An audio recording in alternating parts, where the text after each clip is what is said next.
Charles Schumer is a United States Senator representing one of the most progressive states in the United States of America, New York State, the Empire State.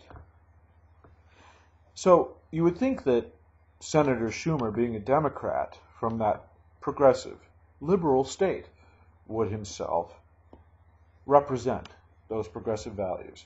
But that's not what's happened this autumn. In 2009, the issue at stake is the Patriot Act. There are 3 provisions of the Patriot Act that are due for renewal, though the Patriot Act itself was supposed to have expired years ago.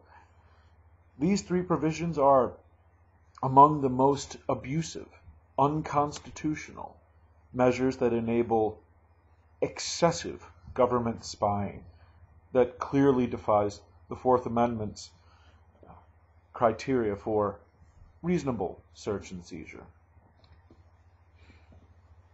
The Senate Judiciary Committee, of which Charles Schumer is a member, considered 2 amendments to the legislation which would renew these provisions of the Patriot Act. 2 very reasonable, small amendments that would just add a little bit of protection for our civil liberties.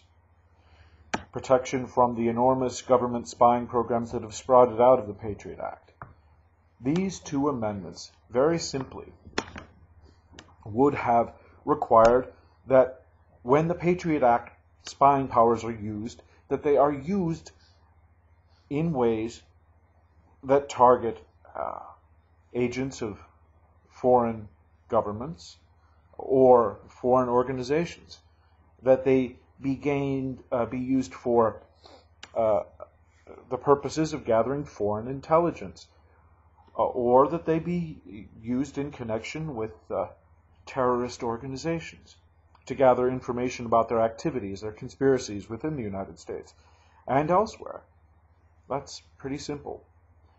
These 2 amendments would have applied to 2 of the different ways that the government is now gathering information on innocent Americans on cases not dealing at all with terrorism or foreign spying.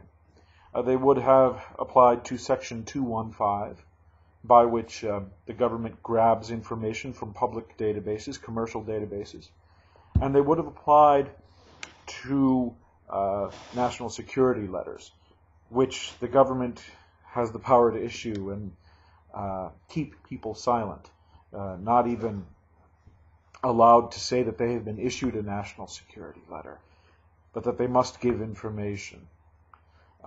And those are both taking place without any search warrants, without any public sign of any kind of probable cause of criminal suspicion.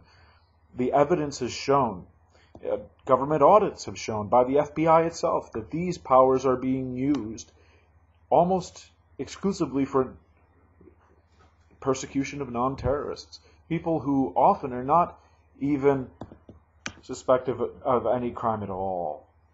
Innocent Americans. That's not what the Patriot Act was supposed to be about.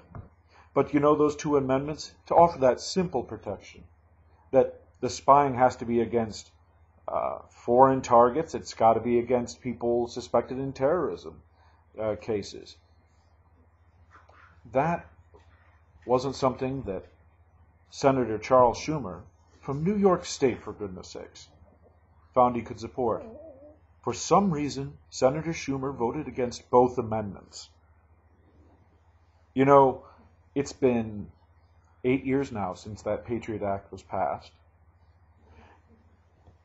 And I think that New York State Democrats need to look at themselves long and hard as Senator Charles Schumer is up for re-election next year, whether they are willing to hear the continued excuses that the Democratic Party will someday represent their values, will someday represent the cause of restoring the Constitution from George W. Bush's attacks, because right now, their United States Senator, Senator Charles Schumer, is working to prolong and extend and worsen some of the worst abuses that took place under George W. Bush. New York State Democrats, if you didn't like George W. Bush, don't support your senator who is supporting Bush's legacy of unconstitutional abuses of the privacy of the American people. Stand up for American liberty and let the New York State Democrats know that they no longer stand for you if they're going to put up candidates like Senator Charles Schumer. In the year 2010, New York State Democrats should be able to stand united to let the Patriot Act die and let the Constitution of the United States of America stand strong again. In 2010, New York State Democrats should be able to stand against Charles Schumer.